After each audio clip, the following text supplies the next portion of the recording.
Welcome to our channel I factor. हमारी कोशिश है कि हम बिहार इलेक्शन और बिहार की स्थिति को बहुत ही डिटेल में समझें। उसकी ये पहली कड़ी है। उसकी शुरुआत हम एक वीडियो से करते हैं। पहले आप इस वीडियो को देखें। Ma'am, this is the amount of rush that we are getting at room number 5, OPD ground floor. Looking at the amount of patient here, it is a complete threat to all the doctors and staffs of the hospital, including the patients. So that is why I am forwarding this video to you, ma'am. This is Dr. Rana Singh here. Thank you, ma'am. This is the entire amount of people standing right in front of room number OPD 5, more than 100 in numbers. Please take an immediate action as soon as possible. Thank you. तो अभी आपने देखा एक video.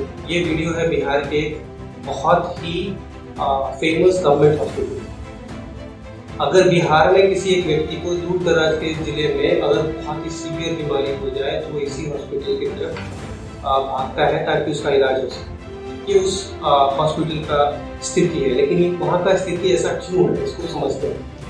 आपको अगर मैं एक आंकड़ा बताऊं कि पटना के अंदर 28,000 लोगों के बीच में एक डॉक्टर है, तो आप क्या करेंगे? पटना की हालत है जो कि बिहार की राजधानी है। और अगर मैं आपको ये बताऊं कि बिहार की स्थिति ऐसी है कि 8,500 लोगों के बीच में एक बेड है। यानी आप सोचिए कि अगर कोरोना हो जाए और कोरोना का परसेंटेज अगर 25 से 10, 12, 15% तक पहुंचे तो बेड नहीं मिलेंगे, इलाज और बाकी फैसिलिटीज तो छोड़। तो ये तो इस वीडियो की कहानी है। और इस वीडियो से एक बहुत अहम मुद्दा निकल करके सामने आता है, वो है बिहार का इलेक्शन। तो बिहार के इलेक्शन के 3 इंपॉर्टेंट पहलुओं के बारे में आज हम गौर से बात करेंगे। ये 3 पहलुओं को थोड़ा हल्के से मैं आपको इंट्रोड्यूस कर दूं। नीति आयोग की रिपोर्ट के अनुसार बिहार जो है हेल्थ केयर फैसिलिटी में सबसे फिसड्डी राज्य है। 20वें स्थान पे है, बड़े राज्यों की सूची में 20वें स्थान। हालांकि तेजस्वी यादव अपने नॉलेज लेवल की वजह से उसको कितना समझा पाए ये तो बिहार की जनता ही जानती है। लेकिन ये एक मुद्दा है, इसको डिटेल में समझें। दूसरा मुद्दा क्या है? दूसरा मुद्दा ये है कि इलेक्शन कमीशन जो है 2 ऐसे बातों पे अड़ गई है जो कि बड़ा ही अमानवीय दिखता है, या फिर लगता है कि इलेक्शन कमीशन को क्या डेटा फैक्ट्स के अलावा क्या लोगों की तकलीफें भी दिखती है क्या? और ये 2 ऐसी बातें क्या है जिस पे इलेक्शन कमीशन अड़ रही है, वो ये कि इलेक्शन को तय टाइम पे ही करवाया जाएगा। और दूसरी बात ये कि कुछ पार्टीज ऐसे हैं जिन्होंने रिक्वेस्ट भी किया, उस रिक्वेस्ट को ना मानते हुए भी इलेक्शन कमीशन ने 60 साल से लेकर के 80 साल के बीच के जो बुजुर्ग लोग हैं उनके लिए पोस्टल बैलेट की सुविधा को नकार दिया सीधा। अब इसके पीछे क्या क्या कानूनी दाव पेच है वो भी मैं आपको एक्सप्लेन करूंगा कि इसके पीछे के क्या पॉसिबिलिटीज है, कहां से रिकमेंडेशंस आए थे और कौन से वो पार्टीज थे। इससे एक चीज तो बहुत ही क्लियर सामने नजर आती है, इलेक्शन कमीशन जो कि निष्पक्ष संगठन मानी जाती है, संस्थान मानी जाती है, ये निष्पक्ष संस्थान है या फिर यहाँ पे कहीं ना कहीं कोई ना कोई बात। तीसरा मुद्दा, ये तीसरा मुद्दा बहुत जरूरी है, समझिए। एक खुशफहमी बिहार में फैला दिया गया है कि बिहार में पॉजिटिव केसेस का जो रेट है वो बाकी देश के रेट से, एवरेज रेट से कम है। ये पता है, ये बहुत बड़ा खुशफहमी है। लेकिन इस खुशफहमी में मत रहिए, क्योंकि बिहार जो है आने वाले समय में सच बताए तो बॉम्ब की तरफ फटने वाली है कोरोना केसेस के मामले में। और ये कुछ डेटा फैक्ट से इसको भी मैं समझाऊंगा। लेकिन ये तीनों अलग अलग दिशा में दिखने वाले खबरों को मैं एक साथ क्यों लेकर के आ रहा हूँ, अगले 5 से 7 मिनट में उन सारी चीजों को बताऊंगा और क्लियर करूंगा कि इनके बीच में संबंध क्या है। और सबसे इम्पोर्टेंट चीज कि इससे एक चीज तो समझ में आएगी कि बिहार की जो गवर्नमेंट है और बिहार की जो पार्टियां हैं जो इलेक्शंस में आने वाली है, लड़ने वाली है, उनका थॉट प्रोसेस क्या है, उनके लिए इम्पोर्टेंट क्या है, बिहार, बिहारी या फिर उनका खुद का इलेक्शन और सिंहासन। तो चलिए इसको हम डिटेल में समझते हैं। मुद्दा नंबर 1 कि पूरे बिहार में जितने भी जिले हैं उसमें से कितने प्रतिशत जिले ऐसे हैं जिसमें आपको एक प्रॉपर मेडिकल फैसिलिटी वाला हॉस्पिटल मिल जाएगा। यानी कि 24/7 इमरजेंसी की सुविधा मिल जाएगी, आपके पास कार्डियक केयर फैसिलिटीज मिल जाएगी, आपके पास वहाँ पे 100% एफिशिएंसी और कैपेसिटी के साथ डॉक्टर्स और नर्सेस मिल जाएंगे।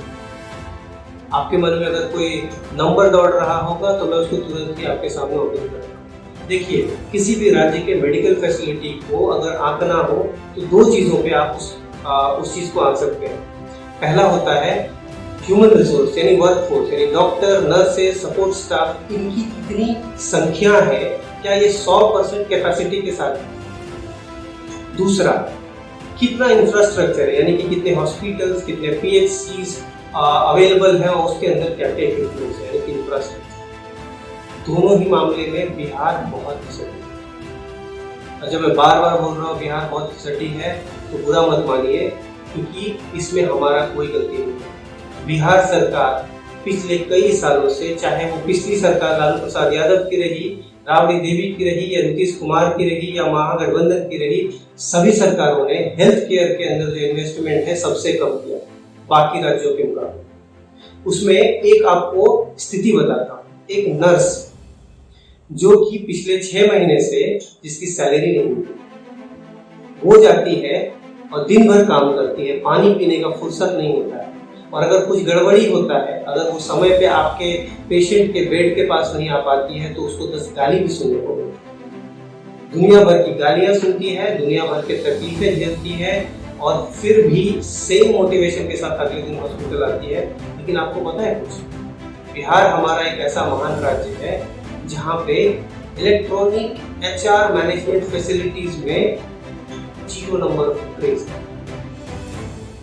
आपको पता है अभी भी उनको वही खाता के आधार पे सैलरीज मिलती है, और हर एक बार 6 महीने की सैलरी लेने के लिए 5,000 रुपया घूस देना पड़ता है। बिहार की संख्या बल की बात करूं मैं आपसे, 60% जो है वैकेंसी, लगभग 60% वैकेंसी है मेडिकल ऑफिसर्स। जितने भी आपके डिस्ट्रिक्ट लेवल पे जितने भी हॉस्पिटल्स हैं उसमें मेडिकल ऑफिसर्स जो होते हैं, चीफ मेडिकल ऑफिसर्स, उसमें से 60% की वैकेंसी। स्पेशलिस्ट वो होते हैं जिसके ऊपर डिपेंड करता है कोई भी मेजर सर्जरीज और बीमारियां अगर आपको हो गई और मेजर सर्जरीज की जरूरत पड़ी आपको, तो ये स्पेशलिस्ट के पास आप सबसे पहले बात करें। इनकी संख्या जो है केवल 40%, अभी 20 में जो है 56 से 60% की वैकेंसीज जिसको फिक्री नहीं करते। और कुछ ऐसा ही नज़ारा है हमारे ANMs और नंबर ऑफ नर्सेस की मामले में। ये है हमारा बिहार का स्थिति। 35-40% के कैपेसिटी के साथ, पीपल कैपेसिटी के साथ बिहार के सारे हॉस्पिटल्स काम कर रहे हैं। अब मैं आपको फैसिलिटीज की बात करूँ, चलिए नर्सेस और डॉक्टर्स तो चलिए फिर भी 40%, खुश होने वाली थोड़ी बात है, क्योंकि अगर मैं आपको फैसिलिटीज और मेडिकल केयर्स की अगर बात करूँ तो आप घर जाएंगे। आपको पता है कोरोना के टाइम पे सबसे पहला फोकस इस बात पे गया कि कार्डियक केयर सेंटर्स जो है ना हमारे देश में, उसकी संख्या बढ़ानी चाहिए, वेंटिलेटर्स बढ़ानी चाहिए। और बिहार का हालत आपको क्या है, बिहार 10 से 15% के बीच में छूट रही है। 10 से 15% ऐसे फैसिलिटीज है जहाँ पे आपको जो है, मतलब समझ लीजिए कुल मिलाकर के 10 से 15 हॉस्पिटल्स है सरकारी, जिसके अंदर आपको थोड़ा मोड़ा जान बचाने की फैसिलिटीज की बात करें तो सुविधा है वो अवेलेबल है। इस हालात में अगर किसी एक सरकारी अस्पताल के बाहर इतनी भीड़ जमा ना हो तो फिर कहाँ? तो ये था एनालिसिस नंबर 1 कि हेल्थ केयर में number of doctors, number of hospitals, इन सब मामलों में बिहार जो है अभी बहुत कुछ इसमें करने की जरूरत है, और कोरोना वायरस को बढ़ता जा रहा है। चलिए बात करते हैं दूसरे मुद्दे के बारे में। दोस्तों दूसरा मुद्दा जो है ना वो एक खुशफहमी के बारे में जो मैं बताना चाहता हूँ, जो दरअसल में गलत फहमी है। बिहार के लोगों को लग रहा है कि बिहार में नंबर ऑफ पॉजिटिव केसेस जो है उनका रेट बहुत कम है, औसत जो है वो देश के मुकाबले कम है। पता है ये कम कैसे? टेस्ट ही कम करो। जहाँ पे दूसरी राज्य जो है बिहार सबसे पिछड़ी है, इसके बाद जो दूसरा राज्य है वहाँ पे मिनिमम कम से कम 550 टेस्ट किए जा रहे हैं हर 1 लाख व्यक्ति के ऊपर। वहीं बिहार जो है 315 टेस्ट कर रहे हैं। जबकि देश का एवरेज पता है, देश का एवरेज 980 है। 980 लोगों का टेस्ट किया जा रहा है हर एक रोज, हर 1 लाख व्यक्ति के ऊपर, यानी कि 1 लाख अगर व्यक्ति है ना, उसमें से कम 980 लोगों का टेस्ट किया जा रहा है। और बिहार जो है हमारा, जो बड़ा खुश हो रही है कि पॉजिटिव केसेस कम है, वो खुद टेस्ट कितना कर रही है, 315। और ये एक बहुत ही डेंजरस स्थिति है दोस्तों। ये डेंजरस स्थिति इसलिए है क्योंकि जानबूझ करके ऐसे ऐसे कंटेनमेंट जोन को छोड़ दिया जा रहा है जहां पे कोरोना केसेस बहुत ज्यादा है। और आपको पता है, दिल्ली एक ऐसा राज्य है जिसने टेस्टिंग कर करके अपने केसेस को कंट्रोल किया है, और टेस्टिंग का असर कंट्रोल करने पे, केसेस कंट्रोल करने पे सीधा पड़ रहा है। बिहार भी जो है, इसके एवरेज बहुत ज्यादा है, 14 ऐसे जिले हैं उनमें। देखिए बिहार में टेस्टिंग रेट्स कम कैसे हैं, पॉजिटिव जो केसेस के रेट है वो कम कैसे है, उसको समझिए। 14 जिले ऐसे हैं जिसमें एवरेज से लगभग 1.5 गुना ज्यादा, नेशनल एवरेज यानी कि 7.8% का जो पॉजिटिव केसेस का रेट चल रहा है नेशनल एवरेज, उससे कम 1.5 गुना ज्यादा, यानी कि 10 से 12%, 14% के पॉजिटिव केसेस के यहाँ पे डेटा आ रहे हैं। पटना समेत कुछ ऐसे जिलों में जहाँ पे जनसंख्या ज्यादा है, मेडिकल फैसिलिटीज बेहतर है, और जहाँ से केसेस कम आ रहे हैं वहाँ टेस्ट ही कम हो रहे हैं। लेकिन इसका मतलब ये नहीं है कि वहाँ पे केसेस नहीं है। इसको जानबूझ के कौन इस डेटा को दरकिनार कर रहा है? सवाल तो ये उठता है, सरकार कर रही है या फिर मेडिकल फैसिलिटीज हमारी बहुत खराब है, इस चीज को दुनिया को नहीं बताना चाह रही है इसलिए सरकार कर रही है, या फिर इलेक्शन पे इसका असर ना पड़े कि नंबर ऑफ केसेस बहुत ज्यादा है इसलिए सरकार कर रही है। आप अगर समझ गए होंगे कि पूरा खेल क्या है तो आप समझ सकते हैं कि इसका फायदा किसको होने वाला है और इसको कौन जानबूझ करके इस तरीके से फॉर्ज कर रहा है इसके साथ। चलिए खैर, तीसरे मुद्दे को देखते हैं, उसके बाद हम तीनों मुद्दों को एक साथ मिला करके समझेंगे किसकी क्या नियत है बिहार और बिहारियों की। दोस्तों थर्ड पॉइंट, तीसरा मुद्दा जो है ना बहुत इंटरेस्टिंग है, इसको गौर से सुनिएगा क्योंकि ये सीधा सीधा जो है आपके बारे में देश की एक बहुत ही प्रमुख संस्थान इलेक्शन कमीशन वो कैसे सोचती है इसके बारे में सोचती है। तो समझते हैं, अभी इलेक्शन कमीशन 2 ऐसे मुद्दों के ऊपर, 2 ऐसे बातों के ऊपर एकदम फिक्स्ड होगी। पहली बात ये कि इलेक्शन को हम उसी डेट में करवाएंगे, और दूसरी बात ये कि 60 साल से 80 साल की उम्र के बुजुर्गों को, जिसके लिए कई ऐसे पॉलिटिकल पार्टीज ने रिक्वेस्ट भेजा है, एक ऑल पार्टी मीटिंग बुला करके इलेक्शन कमीशन के सामने रिक्वेस्ट भेजा है कि प्लीज इनको पोस्टल बैलेट का जो है फैसिलिटीज प्रोवाइड करवाइए, मुहैया करवाइए, फिर भी इलेक्शन कमीशन ने इसको ना कर। क्या कहती है कि 80 साल से जो ज्यादा उम्र के बुजुर्ग हैं उनको ही पोस्टल बैलेट्स की फैसिलिटी दी जाएगी। इसके पीछे के रीजन क्या है? तो लॉजिस्टिक चैलेंज, और हमारे पास इतने लोग नहीं। तो अगर आप सोच रहे हैं पोस्टल बैलेटिंग क्या होता है, तो मैं आपको बताता हूँ, थोड़ा सा सब्र कीजिए। पहले हम समझते हैं और भी चीजों। इलेक्शन कमीशन ने जब इस बात की सूचना प्रेस को दी तो उसमें ये चीज मेंशन क्यों नहीं किया कि किस पार्टी ने रिक्वेस्ट किया? क्या ये मेंशन करने से कहीं ऐसा हो सकता था क्या कि हाँ ये 5 पार्टियां जो है इन्होंने जनता के हित के लिए ये रिक्वेस्ट किया है तो उनके प्रति जो है सहानुभूति बढ़ जाती? क्या इलेक्शन कमीशन निष्पक्ष है या फिर यहाँ पे पक्ष लेने के प्रयास में? थोड़ा इसको समझिएगा, बिटवीन द लाइंस समझिए इस तरह। दूसरी बात, ये इतना स्ट्रेट नजर नहीं आती। इलेक्शन कमीशन कह रही है कि हमारे पास लॉजिस्टिक्स और पीपल यानी लोगों की जो संख्या है जो काम करेंगे इस इलेक्शन में, उनकी संख्या वो कम है। आपको बता दें कि क्योंकि कोरोना का समय है, हमारे पास जितने बूथ हैं जिसमें इलेक्शन कमीशन ने पिछले साल जितने बूथों के इलेक्शन करवाए थे उसमें ऑलमोस्ट 35% का बढ़ोतरी है, 35% का बढ़ोतरी है। तो वो इंसान कहाँ से आ रहे हैं, ये लोग कहाँ से आ रहे हैं? लगभग 1-1.5 लाख लोग कहाँ से आ रहे हैं? 70-75 हजार से 1.5 लाख लोग जो है वो कैसे बढ़ गया है इलेक्शन कमीशन के काम? यहाँ पे लॉजिस्टिक्स कैसे आ जाए? अब गड़बड़ी ये है कि क्यों आरजेडी, टीएमसी, इसके अलावा कांग्रेस और कुछ 1-2 पार्टियां जो है इनको इसमें क्या दिखाई पड़ रहा है कि ये बार बार रिक्वेस्ट कर रहे हैं? क्या ये सहानुभूति लेना चाहते हैं जनता की? क्योंकि इनका कोई एफर्ट तो मुझे ग्राउंड पे नहीं दिख रहा है कि आरजेडी जो है वो कोरोना पीड़ित लोग या फिर क्या कहते हैं बुजुर्ग जिनको की कोरोना के चांसेस ज्यादा है उनके लिए कोई काम कर रही हो या फिर उसके लिए कुछ मुहिम छेड़ रही हो, उनको बचाने के लिए कोई कदम उठा रही हो। लेकिन वो लेटर लिखती है ये पार्टियां इलेक्शन कमीशन को, तो इसके पीछे इनकी जो है अंडरस्टैंडिंग क्या है, ये करना क्या चाहते हैं, ये पहले सोचिए। दूसरा बात ये है जिसको और भी अच्छे से समझिए कि इलेक्शन कमीशन को सीधा ना करोगे। इस पे एक सवाल नहीं उठता है कि क्या इलेक्शन कमीशन जैसी संस्थान के लिए भी लोगों की जिंदगियां लॉजिस्टिक्स से ज्यादा बड़ी है? सॉरी, लोगों की जिंदगी जो है वो लॉजिस्टिक्स से भी बेकार है, लॉजिस्टिक्स से भी कम रखती है कीमत उसकी। ये बहुत ही डिफिकल्ट क्वेश्चन है। आज बिहार और भारतवर्ष में रहने वाले लोगों की कीमत इतनी कम तो हो गई है। दूसरा सवाल, पोस्टल बैलेट्स। पोस्टल बैलेट्स मैं आपको बता दूं, अगर आप प्रिवेंटिव मेजर्स के अंदर अगर आपको पकड़ लिया गया है और आपको अगर कोई सजा नहीं सुनाया गया है और आप जेल में हैं, तो भी आप पोस्टल बैलेट का यूज कर सकते हैं। पोस्टल बैलेट का आप यूज तब करते हैं अगर आप एनआरआई हैं, यानी कि आप इंडिया में नहीं हैं।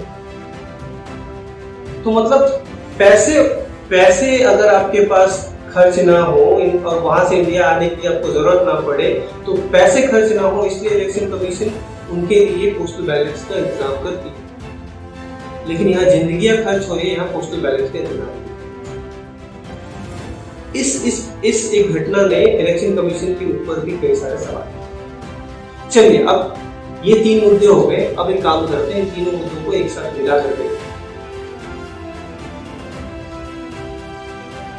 तो आप लोगों ने देखा दोस्तों कि ये 3 मुद्दे जो है ये अपने आप में सोचने लगे। एक तरफ हमारे बिहार की जो है हेल्थ की फैसिलिटीज जिसकी हालत खराब हो जा रही है और सरकार जो है इलेक्शन और वर्चुअल कैंपेन्स के ऊपर ध्यान दे रही है। दूसरी तरफ हमारे जो ऑपोजिशन के जो पार्टीज हैं वो इसका फायदा उठा करके लोगों के इमोशंस के साथ भी खेलने में छूट रही है, जिसको मैं आगे समझाऊंगा दूसरे वीडियो में।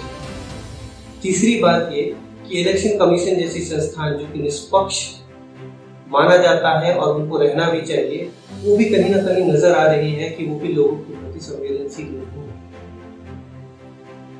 ये 3 मुद्दे एक साथ जब सोचते हैं ना, तो एक सवाल, एक ख्याल आता है दिमाग में कि आप, क्योंकि मैं भी बिहारी हूँ, मेरा भी कंस्टिट्यूएंसी बिहार में है, तो मैं सोचता हूँ कि क्या जब वोट देने के लिए जाते हैं उस समय क्या आप ये सोचते हैं कि जिस एक नेता के ऊपर उम्मीद डाल करके हम बटन दबा रहे हैं, वो नेता का जब इलेक्शन आएगा तो वो भूल जाएगा कि हम क्या वादे किए? क्या आपको ऐसा लगता है कि ये पूरे स्थिति में, इस पूरे सिचुएशन में नेता और विपक्ष और बाकी संस्थाएं, इनको कुछ नहीं पड़ी है कि हमारी जान जा रही है या फिर हमारे इमोशंस के साथ खेल रहे हैं? आज तक पिछले कई दशकों से बिहार के साथ ये नेता लोग जो है इमोशंस के साथ, लोगों के इमोशंस के साथ खेलते हैं। बिहार की जनता ये बड़े भोले होते हैं और बहुत आराम से किसी पे विश्वास करते हैं, पर हमारे विश्वास को इस तरीके से इन लोगों ने अभी तक तो विश्वास के साथ खेलते आए हैं। आज हमारे जान के साथ भी खेलने में भी परहेज नहीं कर रहे क्योंकि वो सुना से जुड़ा। मैं आपसे बस एक अपील करना चाहता हूँ। मेरा प्रयास ये है कि मैं आगे इन सारे मुद्दों को इसी तरीके से डेटा फैक्ट्स के साथ एनालाइज करके आपके सामने रखूं, ताकि अगर संजोग से इलेक्शन हो गया तो आपके पास पूरी क्लैरिटी रहे कि अगर इस बार वोट दें तो किस आधार पर वोट दें, उनके बहकाए हुए मुद्दों पर वोट दें या फिर हम पूरे क्लैरिटी के साथ वोट दें। मेरा प्रयास है कि आप लोगों के सामने बिहार के हर एक पक्ष को एनालाइज करके, हर एक पक्ष को समझ करके आपके सामने प्रेजेंट करें, आपके सामने उसको रखें। और आपसे ये उम्मीद है कि आप भी हमारे पक्षों को और बेटर करने के लिए और उसको और बेहतर बनाने के लिए कमेंट्स में अपने सुझाव डालें और अपनी अपनी राय और अपने अपने अनुभव को डालें। इससे कई लोगों को फायदा होने वाला है। इस बार एक मुहिम छेड़ते हैं, इस बार एक कोशिश करते हैं कि एक नया बिहार बनाएं। इस बार वोट किसी और चीज के लिए नहीं देते, खुद के लिए देते हैं, खुद के सोच और क्लैरिटी के साथ। अगले वीडियो तक के लिए नमस्कार।